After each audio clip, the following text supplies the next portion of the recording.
Welcome to another episode of Last Week's Comics Today. I've got a large stack of comics here, and twice in the last week I was asked if I had a large stack of comics, would I review everything? You're about to find out. I think this is 11. I believe next week I'm getting 12 on my pull list. We're starting, unfortunately, with Avengers. Now, based on the solicit, Al Ewing, I feel, can sometimes write. This is plainclothes Janet and maybe, possibly not, Vision are investigating crime. Surface level seems interesting. Art, again, cover's nice. It's not that nice on the inside. It's very standard. I stopped reading this after 8 pages because within 7 pages, I was told twice that Janet had named the Avengers. And if you're a writer, and your job is to find something interesting, a new take, a new angle on a character that's been around for 6 decades, and the thing that you come away with is that she once named a group of people, you need to close your script file. Instead, open your email, start a message to your editor, say, I cannot perform this task, hit send, close the laptop, walk away. Next, I got Batman and Robin. Now, I dropped Batman from Zdarsky last week because that Battle Lines issue was terrible and it was not something that I wanted to read. I knew that Waiting in the Wings was still this Batman and Robin. This is by Williamson and DeMeo. I know that DeMeo can draw the hell out of some things, so I knew at a minimum that the art was going to be nice, which it is. And Williamson wrote the Damien on Lazarus Island stuff that I enjoy. However, within 5 pages, we get a Batman and Robin fist bump, and I said, what the f***? Also, we've got White Rabbit, I think that's her name, I can't entirely recall. We've got her making possibly the stupidest claim I've ever seen, which is, no one is coming to save you. Are you f***ing kidding me? Does she have any idea how many heroes, vigilantes are in Gotham City? The only place that is more ridiculous to commit a crime is Marvel's New York City. Literally nowhere else in the Marvel universe exists except New York City. Every goddamn character is in New York. You could commit crime anywhere else on the planet in the universe. You might maybe run into a Guardian of the Galaxy. Sometimes they exist. Commit your crime literally anywhere outside of city limits, and as long as you keep it low, you won't get caught by the Avengers or the X-Men. Stupidest goddamn. I unfortunately read this entire thing. Now, at a plot level, I will say, Williamson has something interesting going here. It's Batman and Robin living together as Bruce and Damian in Gotham limits. I always thought it was stupid that he lived outside of the city in a manor and he had to jump in a car and drive for 20 minutes to get to the city, or warm up the plane for half an hour to take a 3-minute flight to get to the city. It never made any sense. So I'm okay with them living in the city. It's great. Damien is going to be attending school. I enjoyed when he showed up in Gotham Academy. I'm okay with that. Whatever else this is, at a script level, is awful. So, besides this ridiculous fist bump, Damien is well written. Bruce is some kind of fucking... It's terrible. Ultimately, it is terrible. Look at this. Who the fuck? What? There's an entire page here about tea. What the fuck is happening?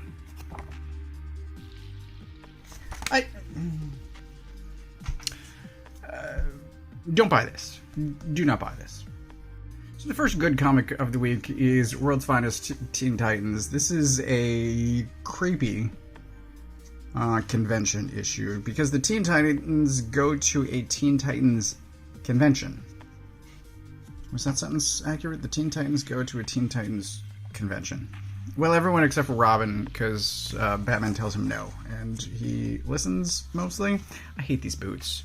I hate those boots. If the rest of the costume stayed the same, and you just got rid of the little wings on the boots, I'd be fine. I hate those boots. Anyway, it gets creepy real fast, because conventions are full of creeps. You see what's going on there, and then it doesn't get better. The writing's good, the art... Look at those fucking boots. And then there's a whole Tom King preview. It's got way too many words. Look at this. Who's gonna read this? Who's reading this? Anyway, this is good. That's all I have to say. This is from the world of Minor Threats. Minor Threats was a great miniseries, I thought, and I hoped in some form it would continue. It was written by Patton Oswalt. There's 3 writers listed, and I don't know who to blame for this, but it's, if you make it all the way to the end, and I understand if you don't, because I nearly fell asleep while reading this, but if you make it to the end, it comes together. Page by page, it makes not a whole lot of sense. But there's also 2 artists, Chris Minton and Tess Fowler. They are very different, and it is extremely apparent. I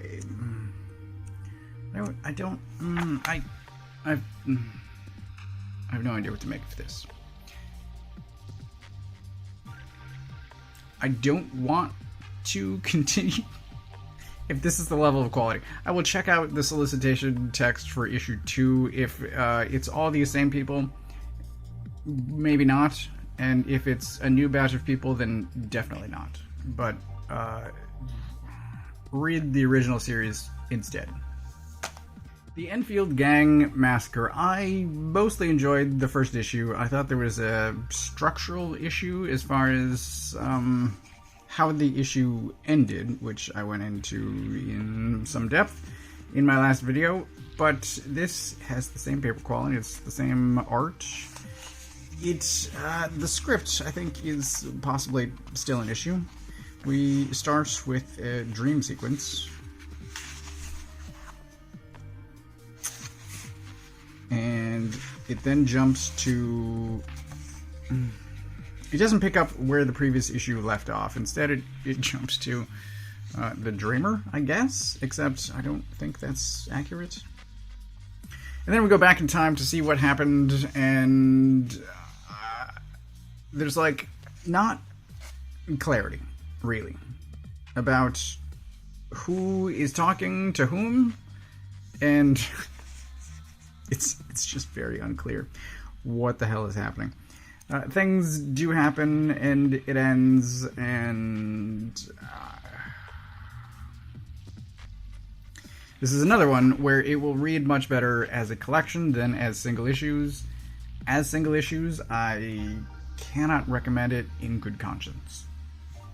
We then have the Cull issue 2, and I thought this came out just a couple of weeks ago, like 2 weeks ago. Maybe it has been an entire month, but I really enjoyed the first issue. It was a lot of character development to sort of set up stuff, and the art was great, and the art is still great here. We don't get really much plot advancement at all. It's still a bunch of character conversational stuff, and the art is showing off less than it did in the first issue, so even that is... I'm having bad luck as far as great first issues, followed by less great, notably less great second issues, and this is one of those cases. This panel, I will point out, is clever, and I especially liked it because the timing of it works, I think, really well. We've got these two, it's hard to see because you've got white on white basically, but these two are saying together.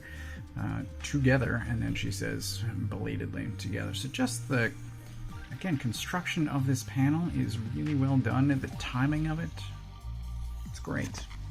That's how comics work. But the rest of this is basically Bendis style, talking heads. You get a little bit of some weirdness, and it's okay. It's okay. I hope, I expect, once again, it will read better as a trade, but great first issue, less great second issue.